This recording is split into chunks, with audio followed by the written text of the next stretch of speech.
ಇಬ್ರು ಸಹೋದರ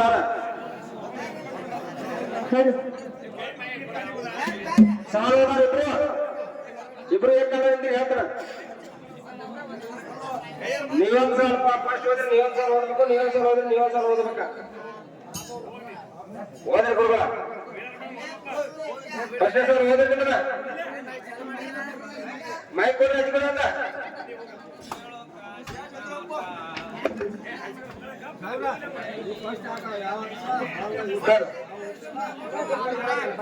ಈಗ ಕೈದಾಗ ಬುಕ್ ಸ್ಟೇಜಿಗೆ ಯಾರು ಬರುತ್ತೆ ಅವ್ರಿಗೊಂದು ಕಾಲತ್ತಿ ಎಲ್ಲಾರು ಅದ್ರ ನನ್ನ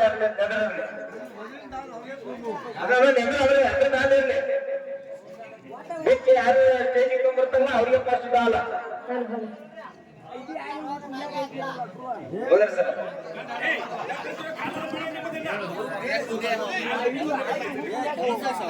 ಅದೇ ರೀತಿಯಾಗಿರ್ತಕ್ಕಂಥ ನಮ್ಮ ಇಬ್ರು ಬರೀ ನಿಮ್ಮಲ್ಲಿ ಹೊಂದಾಣಿಕಿಲ್ಲ ಅಂದ್ರೆ ನಾವೇ ಮಾಡಪ್ಪ ತಾಸ ಮಾಡ್ತಾನ ತಾಸ ಹಾಕೋ. ಅದೇ ರೀತಿಯಾಗಿರ್ತಕ್ಕಂಥ ನಮ್ಮ ಬೀರಲಿಂಗೇಶ್ವರ ಗಾಂಡಸಿನಲ್ಲಿ ಸವಾಲುಗಳು ಹೀಗಿರ್ತವೆ. ಒಂದೇ ಸವಾಲು ಧರ್ಮದಿಂದ ಏನನ್ನು ಪಡೆಯಬಹುದು.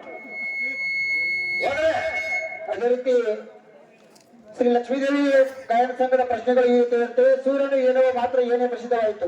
ಎರಡನೇ ಸವಾಲ ಶಿವನು ಏನನ್ನು ನೋಡಿ ಏನು ಗೆದ್ದರು. ಎರಡನೇ ಸವಾಲ ಇಂದ್ರನು ಏನಾದ್ರು ಯಾವುದೇ ಹಾಕಲಿಲ್ಲ. ಮೂರನೇ ಸವಾಲ ಬ್ರಹ್ಮನು ಏನಾಗ್ತ ಏನು ಹೇಳಿದ. ಮೂರನೇ ಸವಾಲ ಸೋಮ ಏನಷ್ಟವಾದ ಏನಷ್ಟವನ್ನು ಬಿಟ್ಟನು. ನಾಲ್ಕನೇ ಸವಾಲ ವಿಷ್ಣುನು ಏನಾಗಲು ಎನಿಸಿದ.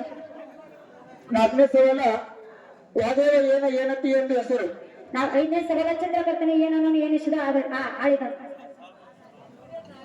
ಐದನೇ ಸವಾಲ ಪ್ರಭು ಏನನ್ನ ಏನೇ ಒಪ್ಪಿಸು.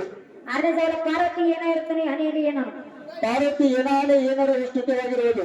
ಏಳನೇ ಸವಾಲ ವಾರಾಣಿ ಏನನ್ನಿಂದ ಕತ್ತಲಿಸಿದ. ಸಾವಿತ್ರಿ ಎನಿಸಿದರೆ ಏನವನ್ನ ಪಡೆಯುತ್ತಾನೆ. ಎಂಟನೇ ಸವಾಲ ಅಂಬಿಕೆ ಏನು ಮಾಡಿದಳು.